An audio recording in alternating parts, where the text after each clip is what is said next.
He was never supposed to be the reason a nation of 37 million people cried in the streets of Casablanca and Rabat on the same December night. He never scored a goal for Morocco. He never wore the Atlas Lions crest.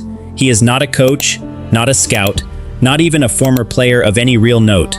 And yet, without this one man, Morocco never reaches a World Cup semi-final, Achraf Hakimi never becomes a global superstar wearing his country's badge, and Walid Regragui never gets the chance that made him a legend. This is the story of the civil servant who quietly rebuilt an entire footballing nation from the inside out.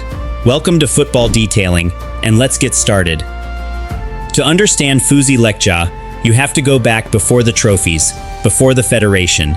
He was born on July 23, 1970, in Berkane, a modest city in eastern Morocco near the Algerian border. His family was Amazigh, working class by the standards of the elite who usually run football federations. His father was a school teacher. There was no football dynasty here, no famous surname waiting for him. Lekjaa studied agricultural engineering, trained at Morocco's National School of Administration, and became a financial inspector. On paper, this was a man destined for a desk in the finance ministry, not the future of a national football team.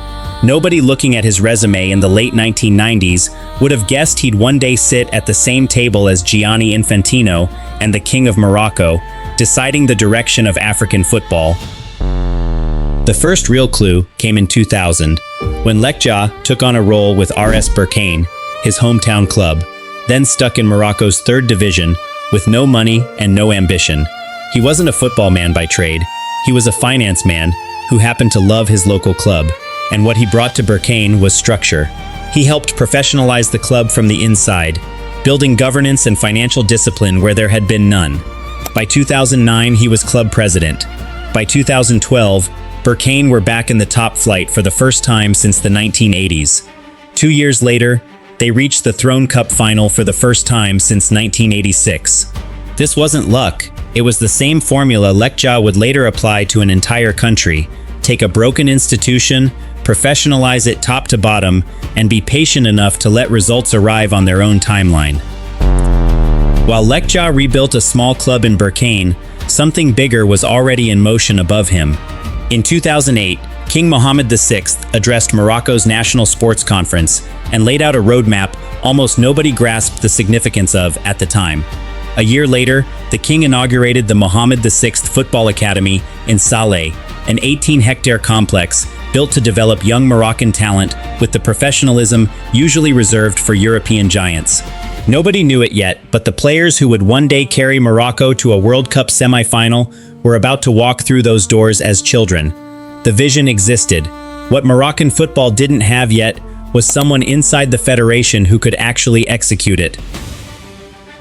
That changed in April 2014. Morocco's federation had just been through a mess, an annulled 2013 election forcing a rerun, and out of that chaos, Fouzi Lekjaa was elected president of the Royal Moroccan Football Federation, unopposed.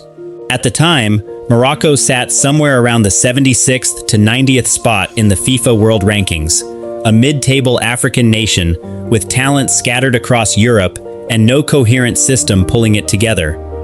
What Lekjaa did next was not glamorous, which is exactly why so few people outside Morocco know his name even now. He restructured the entire pyramid of Moroccan football from the bottom up, mandating that every club, at every level, maintain youth teams across at least 3 age categories. He built out 16 top division clubs and 16 more in the second tier, each with governance requirements attached. He pushed the Mohammed VI Academy from a promising project into what FIFA would later call one of the best football academies on the planet. This is the unglamorous, spreadsheet and committee meeting version of building a football nation, and it's the only version that actually works. You cannot buy a golden generation. You have to manufacture one, year after year, in academies most fans never think about. By 2019, that patience was starting to show. The King and Lekjaa pushed through construction of the Mohammed VI Football Complex, a national training center built to house every national team from youth to senior level under one integrated system. Players moving through that pipeline had names that meant nothing internationally yet. Naif Aguerd, Azzedine Ounahi, Youssef En-Nesyri. Academy kids, quietly being shaped by a system Lekjaa had spent 5 years building, while bigger federations with bigger budgets looked elsewhere. Then came 2018, Morocco's first real test under Lekjaa's presidency. They qualified for the Russia World Cup, their first appearance since 1998, and were eliminated in the group stage despite competitive performances against Spain and Portugal. On paper, this looked like the same old story. But underneath that exit, the academy pipeline kept running. The generation that would define Moroccan football forever was still 2 or 3 years from ready. The moment that changed everything for Lekjaa's legacy arrived in August 2022, just 3 months before the World Cup in Qatar. Morocco's manager, Vahid Halilhodžić, had guided the team through qualifying, but reports of fractured relationships with senior players and mounting fan pressure had built for months. Firing a manager 3 months before a World Cup is one of the riskiest calls any federation can make. Lekjaa made it anyway, dismissing Halilhodžić and installing Walid Regragui, a Moroccan coach who had never managed at a World Cup, but had spent years working inside the exact domestic and youth system Lekjaa had built. It wasn't a gamble made in isolation, it was a bet on continuity. What happened next needs no introduction, but it deserves to be said plainly anyway. Morocco topped their group over Belgium, Canada, and Croatia. They eliminated Spain on penalties. They beat Portugal in the quarterfinals, becoming the first African or Arab nation in history to reach a World Cup semi-final. They lost to eventual finalist France by a single goal, but by then the story had already been written. Hakimi, Amrabat, Bunu, En-Nesyri, players who came through exactly the system Lekjaa spent 8 years constructing, academy by academy, reform by reform. Regragui himself would later describe it not as a rupture, but as continuity. A straight line running from a boy walking into the Mohammed VI Academy in 2009 to a nation on a World Cup semi-final stage in 2022. The recognition that followed was immediate, and in some corners, uncomfortable. Lekjaa was named Morocco's Man of the Year. He'd been on the FIFA Council since 2021, a CAF vice president since 2017, and would go on to chair CAF's Finance Commission, overseeing revenue distribution across the continent.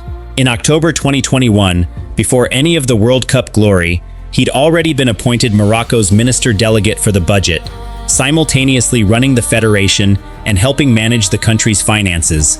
Not everyone was comfortable with that much power in one man's hands.